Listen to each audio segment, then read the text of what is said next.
There are over 5 million commercial buildings and over 6 million multifamily properties in the United States today. And if you're an investor who hasn't narrowed down your search criteria yet, you're going to have a lot of different options that you're going to have to sift through. Real estate investment firms know this very well, and to narrow down their search to the deals that have the highest probability of making money and the lowest chances of losing investor capital, there are a few core things that I've seen firsthand while working in the industry over the last 10 years that experienced investors will look for on the deals they choose to pursue. So to help you tap into the wisdom of companies that have been around for decades through multiple market cycles, in this video, let's walk through 3 things that real estate private equity firms and institutions look for in commercial real estate deals and how to maximize your chances of finding home runs and avoiding strikeouts when investing in commercial real estate.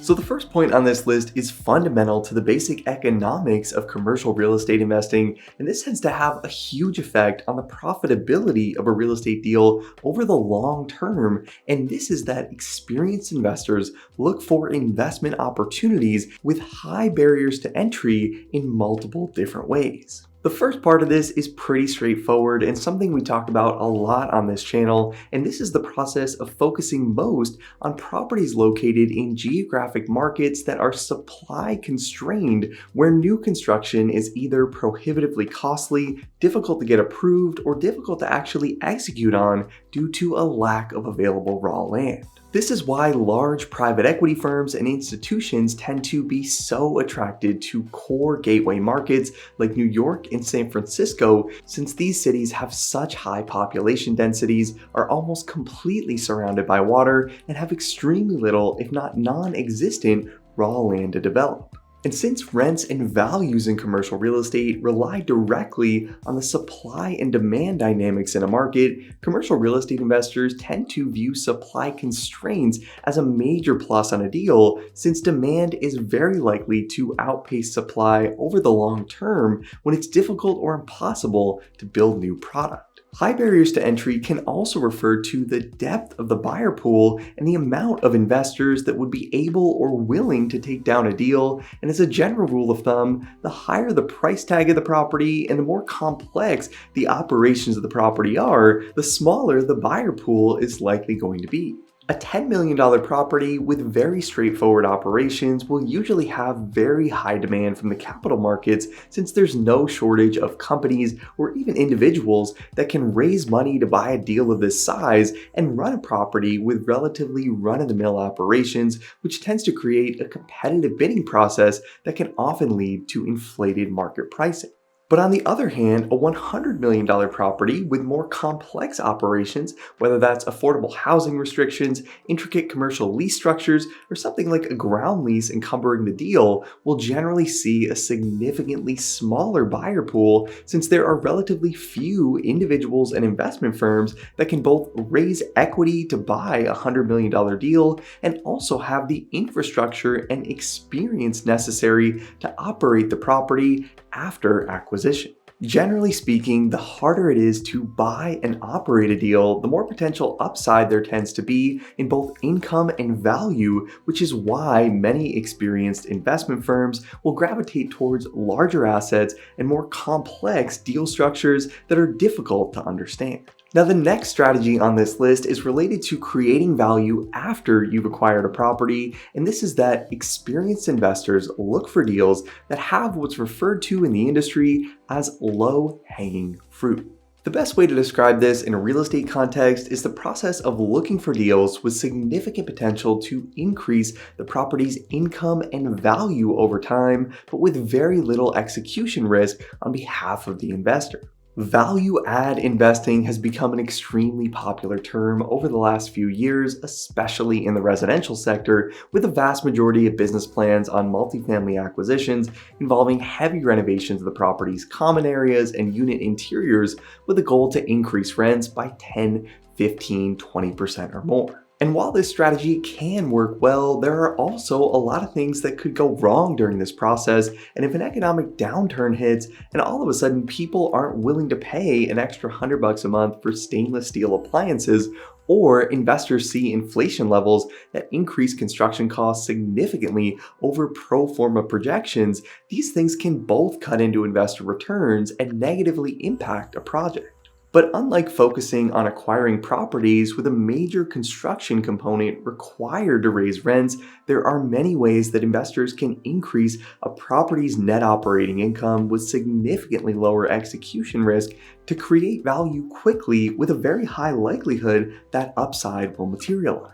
On a multifamily deal, this might be something as simple as adding washer and dryer appliances to units that already have washer and dryer hookups, which might cost something like $1,000 per unit, but will also allow you to raise rents by $50 per month or more in many markets, which translates to a 60% return on cost for a very low risk improvement strategy. This could also involve things like curing deferred maintenance and reducing ongoing repair costs on a building itself, renegotiating major contracts with vendors that provide services to the property, reducing payroll costs by more efficiently allocating the time of on-site staff, or even utilizing existing unused space at a property to add storage or other fee-based amenities that can increase the revenue you can generate at the deal. The goal is to look for scenarios where the cost to implement a value creation strategy is relatively low and the chances of that strategy being successful are comparatively high. And when you find opportunities to mix those two things together,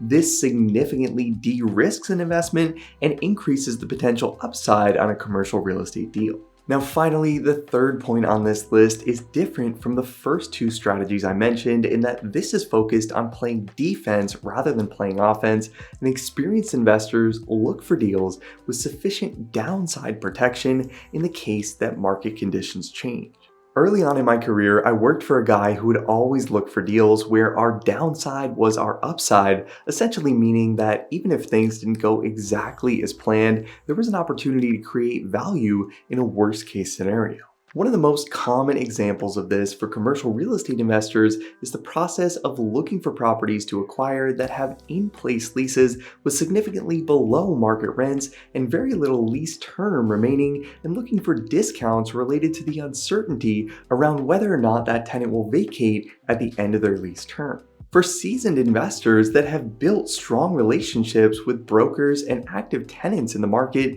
these investors know that even if they acquire a property and have to take on short-term losses associated with downtime and the lease-up of a vacant suite, there's also an extremely high likelihood that they'll be able to release that space quickly at current market rates, allowing that investor to create value extremely quickly in what might otherwise be seen by less experienced investors as a high-risk scenario. And for properties that do have in-place leases at current market rental rates, downside protection also often comes in the form of assurance of payment over a sustained period of time by finding properties that are occupied by tenants with very strong credit and ideally significant lease term remaining. This is why office buildings occupied by companies like Google or Apple trade at such a premium in the market, with investors looking at these deals as being able to offer almost bond-like cash flows with very little perceived risk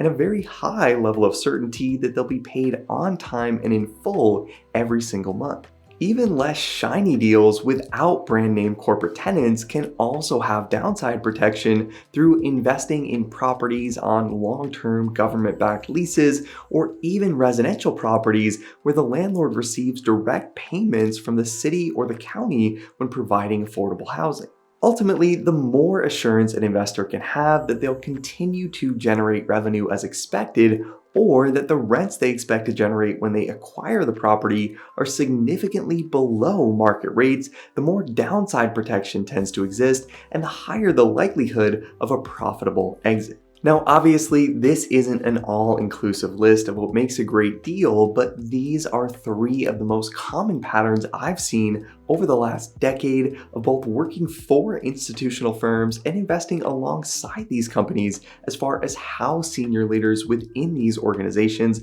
both identify opportunities and create value through various different stages of the market cycle. And if you want to get exposure to the thought process of some of the most experienced and successful investors in the industry and want to get paid to learn these concepts firsthand by landing a job at a top real estate investment or development firm, as always, make sure to check out our all-in-one membership training platform, Breaking a CRE Academy. A membership to the Academy will give you instant access to over 120 hours of video training on real estate financial modeling and analysis. You'll get access to hundreds of practice Excel interview exam questions, sample acquisition case studies, our entire library of pre-built acquisition, development, and waterfall models for multifamily, industrial, office, retail, and mixed-use deals, and you'll also get access to private one-on-one email-based career coaching if you're looking to break into the industry and want some additional guidance and feedback along the way. And if you like this video and want to see more content on this channel on different investment strategies, make sure to hit the like button to let me know, and let me know in the comments any other ways you've seen real estate investors consistently outperform the market over a sustained period of time. As always, thanks so much for watching, guys. I hope you found this helpful. Subscribe to the channel if you haven't already to see more videos like this every single week, and I'll see you in the next video.